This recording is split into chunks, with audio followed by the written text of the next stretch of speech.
بسم اللہ الرحمن الرحیم۔ گمنام ہیروز کے معزز ناظرین، السلام علیکم۔ آئیے چلتے ہیں کہانی کی طرف۔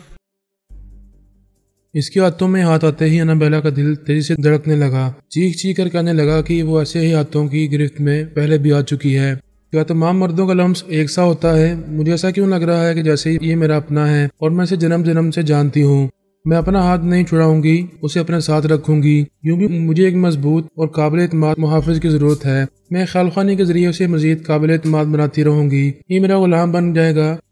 اسے خوش فہمی تھی کہ وہ کبریا کو ٹریپ کر رہی ہے، جبکہ خود اس کی طرف مائل ہو رہی تھی اور اس کے قابو میں آنے والی تھی۔ کبریا چاہتا تو وہیں کھانے پینے کی کسی چیز میں اسے اعصابی کمزوری کی دوا ملا کر دے سکتا تھا، یوں اس کے دماغ پر حاوی ہو سکتا تھا، اسے اپنی ممولہ اور تابعدار بنا سکتا تھا۔ لیکن یہ جانتا تھا کہ اس کی ماما اس سے کوئی کام لے رہی ہے، اسے اسرائیل میں حکمرانی کا موقع دے رہی ہے۔ پھر یہ کہ انابیلا کو دماغی طور پر کمزور کرنا مناسب نہیں تھا۔ ایسا کیا جاتا تو وہ ولادیمیر ارناکوف اور آوازون وغیرہ بھی اس کے دماغ میں گھس آتے اور اسے اپنی ممولہ اور تابعدار بنانے کی کوشش کرتے یا اسے مار ڈالتے۔ اس طرح کچھ بھی حاصل نہ ہوتا۔ وہ دشمن آپس میں لڑ رہے تھے، ان لڑنے والوں میں انابیلا بھی تھی، اور ان کی آپس کی لڑائی سے ہمیں بھی فائدہ پہنچ رہا تھا، اس لیے کبریا انابیلا کو ذہنی طور پر نقصان نہیں پہنچانا چاہتا تھا۔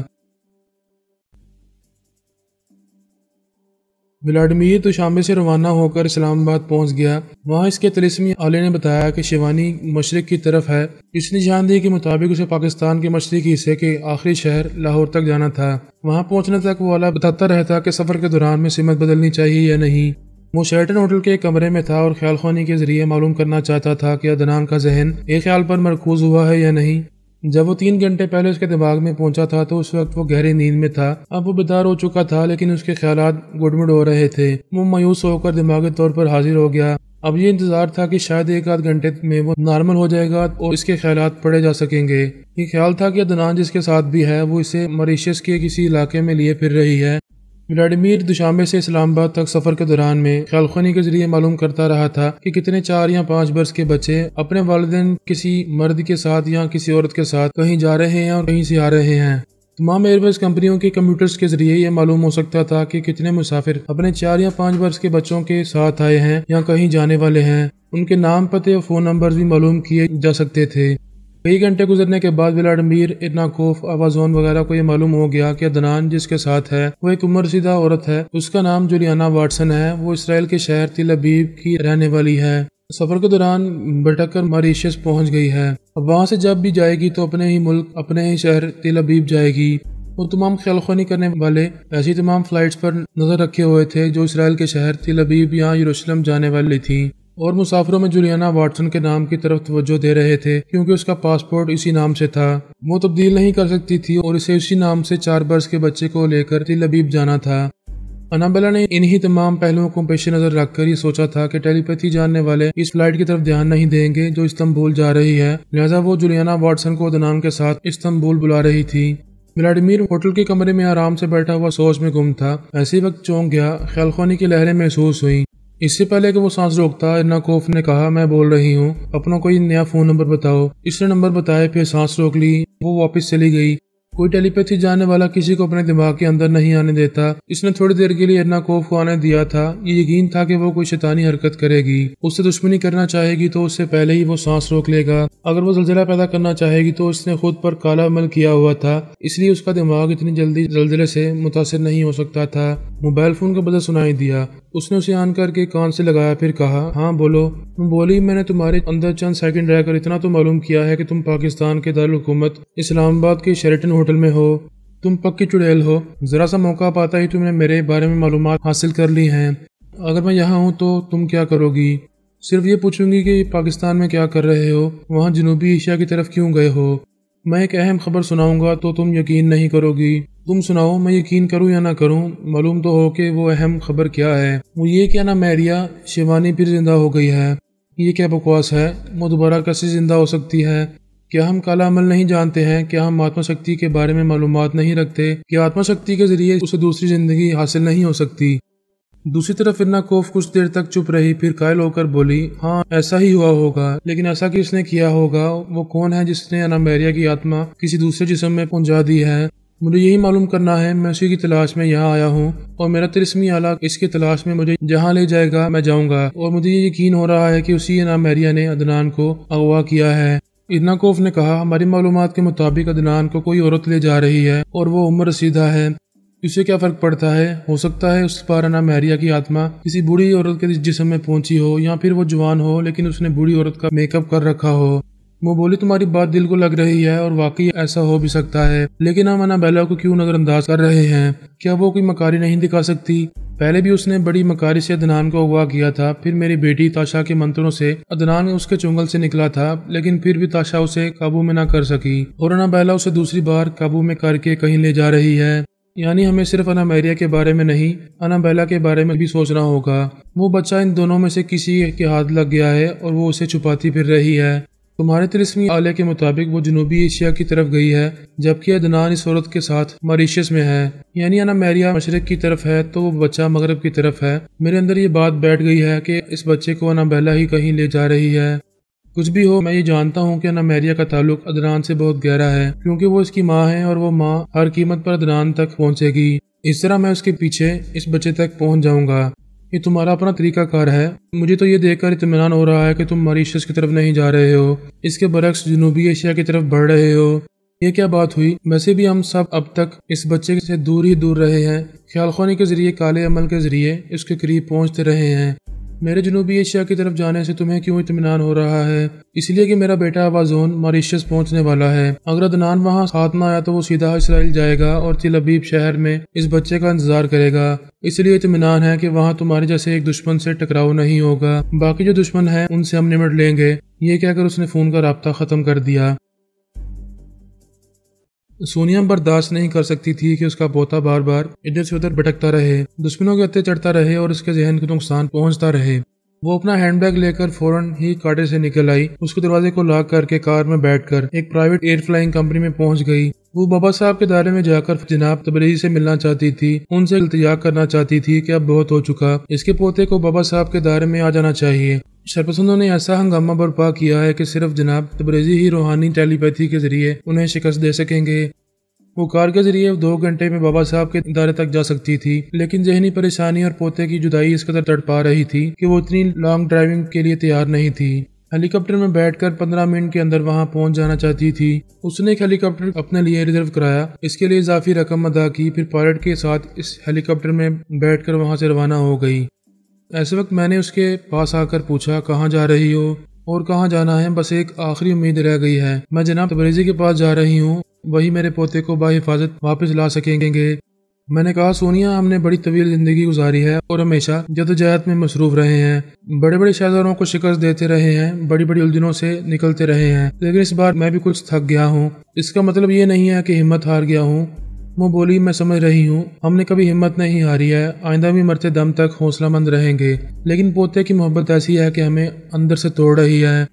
اس کمبخت نے اسے نیند کی دوا کھلا دی تھی، اسے کئی گھنٹوں کے لیے سلا دیا تھا، آئندہ اس کا بس چلے گا تو وہ عدنان کو بے ہوش کر سکتا ہے۔ اس طرح وہ دشمن ہمارے پوتے کا دل و دماغ کمزور بنا دے گا، وہ اب نارمل ہو جائے گا، اور میں یہ کبھی نہیں چاہوں گی۔ میں جلد سے جلد بابا صاحب کے دائرے میں پہنچنا چاہتی ہوں، ابھی 15 منٹ میں پہنچ ہی جاؤ گی، میں تمہارے ساتھ ہوں۔ میں بھی جناب تبریزی سے التجا کروں گا کہ اب تو وہ ہماری خاطر نہ صحیح، ہمارے پوتے کی خاطر روحانی ٹیلی پیتھی کی صلاحیتوں کا کچھ تو مظاہرہ کریں۔ باہر سے آنے والی ہیلی کاپٹرز یا کسی فوکر کو بابا صاحب کے اندر ہیلی پیڈ پر اترنے کی اجازت نہیں تھی۔ میں نے خیال خانے کے ذریعے وہاں کے انچارج سے کہا، میڈم سونیا آ رہی ہیں، ہیلی کاپٹر کو وہاں اترنے دو، صرف 2 منٹ میں وہ ہیلی کاپٹر وہاں سے چلا جائے گا۔ وہ ہیلی کاپٹر ٹھیک 15 منٹ میں اس ادارے کے اندر پہنچ گیا اور پھر سونیا کو وہاں اتارنے کے بعد فوراً ہی پرواز کرتا ہوا وہاں سے چلا گیا۔ وہ جناب تبریزی کے حجرے کے پاس آئی۔ حجرے کے آس پاس چند طلباء پلتھی مارے فرش پر بیٹھے ہوئے تھے، وہ سب جناب تبریزی سے روحانی درس حاصل کیا کرتے تھے۔ حجرے کا دروازہ بند تھا۔ ایک طالب علم نے اٹھ کر سونیا کو سلام کیا، پھر کہا، حضور مراقبے میں ہے، وہ صبح تک کسی سے ملاقات نہیں کریں گے، فجر کی نماز پڑھنے کے بعد حجرے کا دروازہ کھولیں گے۔ وہ مایوس ہو کر حجرے کے بند دروازے کو دیکھنے لگی، پھر سوچ کے ذریعے بولی، فرہادی، ہمارے ساتھ کیا ہو رہا ہے؟ یہ آخری دروازہ ہے، یہ بھی بند ہے، صبح سے پہلے کوئی بات نہیں بنے گی۔ میری جان، تمہیں مایوس نہیں ہونا چاہیے، ابھی امید کی ایک کرن باقی ہے، تم آمنہ کے پاس جاؤ۔ وہ آمنہ کی طرف جانے لگی۔ بابا صاحب کا ادارہ میلوں دور تک پھیلا ہوا تھا، ایک جگہ سے دوسری جگہ جانے کے لیے چھوٹی چھوٹی موٹر ٹرالیاں تھیں۔ وہ ایک ٹرالی میں بیٹھ کر آمنہ کے کوارٹر کے سامنے پہنچ گئی۔ اس کے کوارٹر کا دروازہ بھی بند تھا، شام کا اندھیرا پھیلنے والا تھا۔ یہ بات سمجھ میں آ گئی کہ آمنہ مغرب کی نماز ادا کر رہی ہے، اس لیے دروازہ بند ہے۔ سونیا وہیں برآمدے کی سیڑھیوں پر انتظار کرنے لگی۔ میں خیال خوانی کے ذریعے اپنی شریک حیات آمنہ سے رابطہ کر سکتا تھا، لیکن جب سے آمنہ جناب تبریزی سے درس حاصل کرنے گئی تھی اور رفتہ رفتہ روحانیت کی طرف مراحل طے کرتی جا رہی تھی، تب سے آمنہ نے کہہ دیا تھا کہ اب مجھے دنیا داری سے لگاؤ نہیں رہا، کسی معاملے میں بھی میرے دماغ کے اندر نہ آنا۔ میں اس وقت تک تمہارے کسی کام نہیں آ سکوں گی جب تک جناب تبریزی اجازت نہیں دیں گے۔ میں نے سونیا کو تسلی دی، اپنے دل و دماغ سے پریشانیاں نکال دو، ہم منزل کے قریب آ گئے ہیں، انشاءاللہ ہمارے پوتے کے لیے بہتر ہوگا۔ وہ بند دروازے کی طرف دیکھتے ہوئے بولی، پتہ نہیں یہ دروازہ کب کھلے گا، ذرا صبر کرو، آمنہ کو خبر ہو گئی ہوگی کہ تم یہاں بیٹھی ہوئی ہو اور میں تمہارے اندر موجود ہوں۔ میں نے درست کہا تھا۔ آدھے گھنٹے بعد وہ دروازہ کھل گیا۔ سونیا اٹھ کر کھڑی ہو گئی۔ آمنہ نے کہا، آؤ اندر آ جاؤ۔ وہ ہینڈ بیگ کندھے پر لٹکا کر کمرے کے اندر آئی۔ آمنہ اسے دیکھتے ہی بولی، بہت پریشان ہو؟ وہ بولی، آپ اچھی طرح جانتی ہیں میں کیوں پریشان ہوں۔ ہاں، آرام سے بیٹھو۔ وہ بیٹھ گئی۔ میں نے اس کے ذریعے کہا، آمنہ، ہم شکست کھانے اور ہارنے والوں میں سے نہیں ہیں، ہم اپنے پوتے کے لیے ساری زندگی جدوجہد کر سکتے ہیں، لیکن اب یہ اندیشہ پیدا ہو گیا ہے کہ دشمن اسے دماغی اور جسمانی طور پر نقصان پہنچائیں گے۔ وہ اب نارمل ہو سکتا ہے اور ہم ایسا نہیں چاہتے۔ کیا تم چاہو گی؟ میں صرف اللہ تعالیٰ کی رضا چاہتی ہوں، اس سے زیادہ مجھے دنیا والوں سے کوئی لگاؤ نہیں ہے۔ کیا اتنے سنگین مرحلے پر پہنچ کر بھی تم ہماری مدد نہیں کرو گی؟ ضرور کروں گی، جناب تبریزی بھی عدنان کی خاطر مراقبے میں پہنچے ہوئے ہیں۔ یہ سنتا ہی سونیا خوشی سے کھل گئی۔ مجھے بھی اطمینان ہوا۔ میں نے گہری سانس لے کر کہا، خدا کا شکر ہے، اب ہمارا پوتا ضرور ہمیں مل جائے گا۔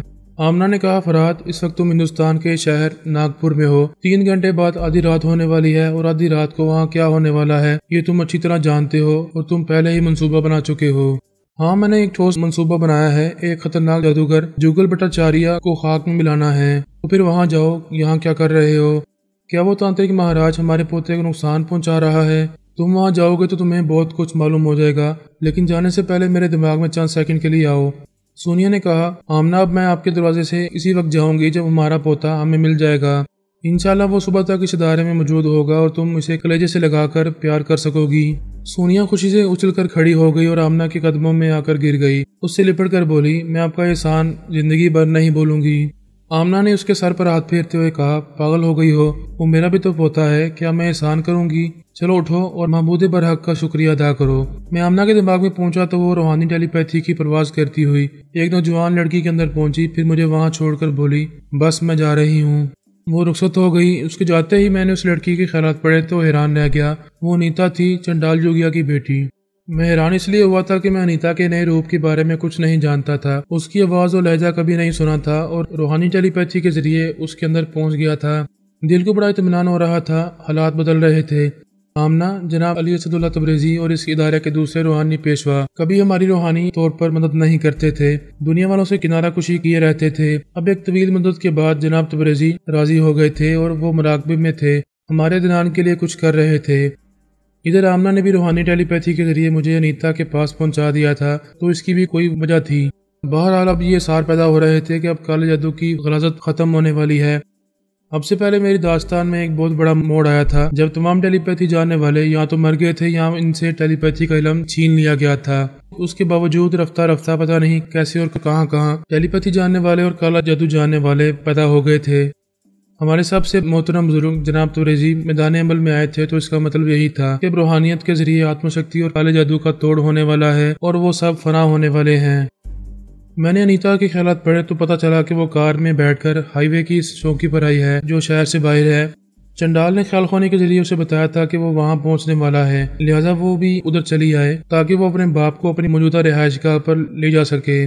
بیٹی نے باپ کو بتایا تھا کہ اس کا دشمن فرمان ممبئی کے ایک بنگلے میں ہے، اور وہ اس بنگلے کا پتہ اس لیے جانتی ہے کہ وہیں سمر سلطانہ تھی، اور وہ سمر سلطانہ اسی کے اندر اسی بنگلے میں تھی۔ اس کے مرتے ہی اس کے جسم سے نکل گئی تھی۔ اس وقت تک فرمان اسی بنگلے میں تھا۔ تھوڑی دیر بعد ہی چنڈال اپنی کار ڈرائیو کرتا ہوا وہاں پہنچ گیا۔ بیٹی کی طرح باپ نے بھی نیا جسم حاصل کیا ہوا تھا، اس لیے بیٹی باپ کو نہیں پہچان سکتی تھی، اور باپ بھی بیٹی کو صورت شکل سے نہیں پہچان سکتا تھا۔ اس نے کہہ دیا تھا کہ وہ فلاں نمبر اور فلاں رنگ کی کار میں آ رہا ہے، وہاں آتے ہی اس کے دماغ میں پہنچ جائے گا تو وہ اسے پہچان لے گی۔ چنڈال نے اپنی کار اس کے قریب روک کر اترتے ہوئے کہا، میری جان، میری بیٹی، میں تمہارا پتا ہوں۔ وہ دوڑتی ہوئی آئی، آ کر باپ سے لپٹ گئی، پھر خوشی سے رونے لگی۔ وہ بیٹی کی پیشانی کو چومتے ہوئے بولا، گھر چلو، وہاں بہت سی باتیں ہوں گی۔ وہاں پہنچتے ہی میں سب سے پہلے تم پر ترمیمی عمل کروں گا اور تمہارے دماغ کو لاک کروں گا تاکہ کوئی دشمن تمہارے اندر نہ پہنچ سکے۔ وہ باپ بیٹی اپنی اپنی کار میں بیٹھ گئے۔ انیتا ڈرائیو کرتی ہوئی آگے جانے لگی، چنڈال اس کے پیچھے پیچھے چلنے لگا۔ میں سوچ رہا تھا اب مجھے کیا کرنا چاہیے۔ دانشمند یہی تھی کہ چنڈال کو ختم کرنے کے سلسلے میں دیر نہیں کرنی چاہیے۔ پتہ نہیں تانترک مہاراج اس کے اندر کب آتا جاتا تھا۔ اگر وہ موجود نہیں ہوگا تو پھر میرا کام بن جائے گا۔ اگر یہ ایک بار مارا گیا اور اس کی آتما کو دوسرے جسم میں پہنچانے والا وہ تانترک مہاراج نہ رہا تو پھر یہ دوسری بار کبھی زندگی حاصل نہیں کر سکے گا۔ وہ دونوں ایک عالیشان کوٹھی میں پہنچ گئے۔ بیٹی وہاں تنہا تھی۔ وہ میری مرضی کے مطابق بولی، پتا جی، تانترک مہاراج نے ہم دونوں پر بہت احسان کیا ہے، میں ان کا شکریہ ادا کرنا چاہتی ہوں، کیا وہ آپ کے اندر موجود ہیں؟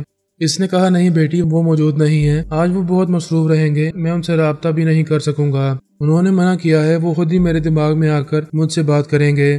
اس کی باتیں سن کر میں سمجھ گیا کہ تانترک مہاراج اپنے مکان کے صحن میں کالی مائی کی مورتی کے سامنے کسی خاص عمل میں مصروف ہے اور آدھی رات کو ایک سیاہ رنگ کے بیل کو بلی چڑھا کر اس کے خون سے نہائے گا اور بھنگ پی کر کالی مائی کے سامنے رقص کرے گا اور منتروں کا جاپ کرے گا۔